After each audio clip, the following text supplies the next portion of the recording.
김대호TV의 2023년 34회 공인중개사 시험 민법 59번을 풉니다. 59번 을은 갑과의 지상권 설정 계약으로 갑 소유의 X토지에 지상권을 취득한 후 그 지상에 Y 건물을 완성하여 소유권을 취득하였다. 다음 설명 중 옳은 것을 모두 고른 것은 지상권에 관련된 문제가 매년 한 문제씩은 반드시 출제되고 있습니다. 반드시 내용을 정확하게 숙지하시기 바랍니다. 자, 지상권 이론은 지상권은 지표면을 포함하여 정당한 범위 내에서 토지의 상하 전부에 지상권의 효력이 미칩니다. 지상권 설정 시에 그 지상권이 미치는 토지의 범위와 그 설정 당시 매매되는 지상물의 범위는 다르게 하는 것도 가능합니다.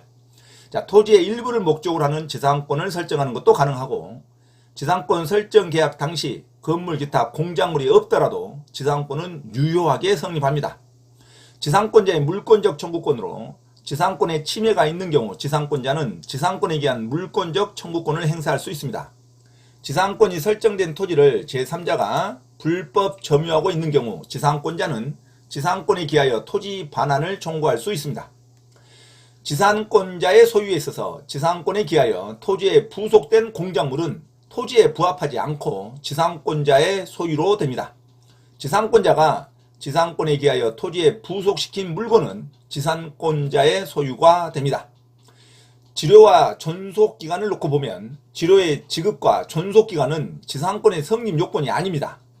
지상권의 존속기간은 영구 무한으로 약정하는 것도 허용됩니다. 지상권 설정 계약 당시 지료에 관한 약정이 없는 경우에도 지상권이 성립할 수 있습니다.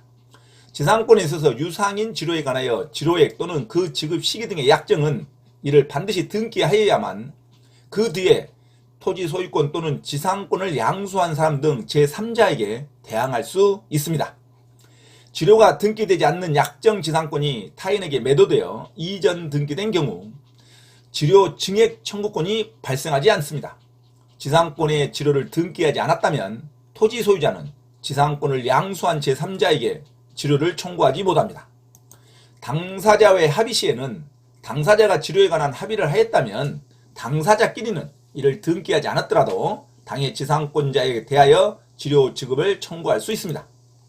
지상권자는 필요비의 상한을 청구할 수는 없습니다. 하지만 지상권자는 유익비의 상한은 청구할 수 있습니다. 지상권의 양도, 임대, 담보 제공에 있어서 지상권자와 그 지상물의 소유자가 반드시 일치하여야 하는 것은 아닙니다. 지상물 소유권만을 양도할 수도 있고 지상권만을 양도할 수도 있습니다. 건물의 소유권을 유보하고 지상권만 양도할 수 있고 지상권을 유보하고 건물의 소유권만 양도할 수 있습니다. 지상권을 지상건물과 분리하여 양도하기로 하는 특약은 유효합니다. 그래서 지상권은 양도 자유가 원칙이며 당사자 간의 설정 행위로도 양도를 금지할 수 없습니다. 자, 지상권 설정자의 동의가 없더라도 토지 소유자의 의사에 반하더라도 지상권의 양도를 금지하는 특약이 있더라도 자유롭게 지상권을 타인에게 양도, 담보 제공하거나 토지를 임대할 수 있습니다. 지상권의 양도, 담보 제공, 임대는 절대적으로 보장된다. 지상권 양도 금지 특약은 반드시 무효입니다. 지상권은 양도를 할 수 없다는 특약 자체가 무효이기 때문에 지상권의 양도 자유는 원칙적으로 인정됩니다. 자, 지상권 설정 최단 기간을 놓고 보면 지상권 최단 존속기간에 관한 규정은 강행 규정이므로 이보다 지상권자에게 불리한 내용의 약정을 하더라도 그 약정은 무효가 됩니다. 상당한 내구력을 가지며 용이하게 해체할 수 없는 건물의 소유를 목적으로 하는 지상권의 존속기간은 약정이 없으면 30년부터 진행이 됩니다. 경과한 건물 소유 목적의 지상권을 설정하였으나 그 기간에 약정이 없는 경우 그 존속기간은 30년이다. 종류를 정하지 않는 20개의 소유를 목적으로 한 지상권의 존속기간도 30년입니다. 하지만 공작물의 소유를 목적으로 한 때는 5년 이상 인정이 되죠. 그래서 30년의 존속기간도 자유롭게 설정할 수 있습니다. 공작물의 소유는 5년 이상부터 가능합니다. 하지만 경과한 건물, 수목을 소유할 목적으로는 30년부터 지상권의 기간을 설정해야 됩니다. 자, 이상 기본적인 내용을 숙지하고 59번의 문제에 들어갑니다. 59번 을은 갑과의 지상권 설정 계약으로 갑 소유의 X토지에 지상권을 취득한 후 그 지상에 Y 건물을 완성하여 소유권을 취득하였다. 다음 설명 중 옳은 것을 모두 고른 것은 지상권자가 지상권 설정 계약을 해서 토지 위에 건물을 지었다는 겁니다. 그리고 건물 소유를 을이 가지고 있는 거죠.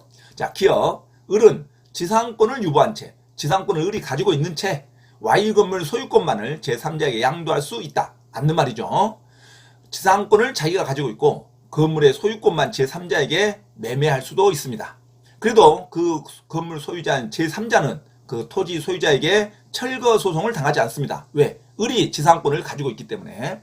자, 니은, 을은 을 건물의 소유권을 유보한 채 건물의 소유권만을 가진 채 지상권만 제3자에게 양도할 수 있습니다. 기업과 니은은 당연히 맞는 문장이죠. 자, 지상권을 유보한 채 건물 소유권만 제3자에게 매매할 수도 있고 건물을 매매하고 지상권을 그대로 가지고 있을 수도 있고 지상권만 양도하고 건물 소유권을 그대로 가지고 있을 수 있습니다. 그래서 지상권을 유보한 채 건물 소유권만 매매할 수 있고 건물 소유권을 유보한 채 지상권만 매매할 수 있습니다.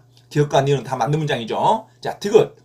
지료 지급 약정이 있음에도 을이 3년분의 지료를 미지급한 경우 갑은 지상권 소멸을 청구할 수 있다. 자, 갑은 지상권 소멸을 청구할 수 있죠. 왜? 2년분 이상의 지상권 약속된 지료가 들어오지 않을 때는 지상권 설정자 갑은 지상권 소멸을 청구할 수 있습니다. 자, 지상권 지료 지급 기간은 2년분 이상 미지급일 때는 지상권 소멸을 청구당할 수 있습니다. 디귿도 맞죠? 3년분이니까 2년분 이상의 미지급 요건이 충족됐죠? 자, 그래서 지상권 소멸을 청구할 수 있다. 맞는 문장입니다. 자, 59번 아주 쉬운 문제가 나왔죠? 자, 59번 정답 모든 지문이 맞는 문장 정답 5번으로 기억하시기 바랍니다. 자, 59번 을은 갑과의 지상권 설정 계약으로 갑 소유 X 토지에 지상권을 취득한 후 그 지상에 Y 건물을 완성하여 소유권을 취득하였다. 다음 설명 중 옳은 것을 모두 고른 것. 기업, 지상권자 을은 지상권을 유보한 채 건물 소유권만을 제3자에게 양도할 수도 있고 니은, 지상권자 을은 건물 소유권을 유보한 채 지상권만을 제3자에게 양도할 수 있습니다. 양도 금지 특약 자체가 무효입니다. 지상권에 있어서는. 어떠한 경우도 지상권은 자유롭게 양도, 임대, 담보 설정을 자유롭게 할 수가 있습니다. 자, 그리고 디귿, 지료 지급 약정이 있음에도 을이 3년분의 지급을 미지급한 경우 갑은 지상권 소멸을 청구할 수 있다. 2년분 이상의 미지급이면 지상권 소멸을 청구할 수 있죠. 지상권 설정자 토지 주인 입장에서는 자, 지상권 지료 연체 기간은 2년분 이상 지상권 지료가 연체되면 지상권 소멸이 청구될 수 있습니다. 디귿도 맞는 문장이죠. 자, 그래서 59번 모든 설명 중 옳은 것 기억 니은 디귿 정답 5번으로 기억하시기 바랍니다. 참고로 김대호TV 채널 강의에 대한 공지사항을 알려드립니다. 첫째, 김대호TV 유튜브 채널에 대한 편집과 영상 촬영을 위한 공간을 제공하고 배움카드 환급 과정을 위한 법률, 경매, 법무사, 행정사, 중개사, 감정평가사 등 전문 교육학원에 소정의 자금을 제공하고자 하는 분은 향후 수익에 대한 안분배당을 같이 하고자 하니 언제든지 문의하시기 바랍니다. 둘째, 김대호 교수 강의에서는 매주 3시간 경매 실전 투자반, 공인중개사 1차, 2차 합격반, 행정사, 법무사 1차 기출문제 풀이반 수업을 시작합니다. 김대호 교수 강의를 들으면 경매 실전 투자를 누구나 할 수 있으며 공인중개사 자격증도 취득할 수 있습니다. 또한 행정사, 법무사 시험 준비를 위한 기본적 법률 마인드를 갖출 수 있습니다. 수강을 신청하고자 하는 분은 문자로 문의하시기 바랍니다. 이상 김대호TV 채널에서 말씀드렸습니다. 감사합니다.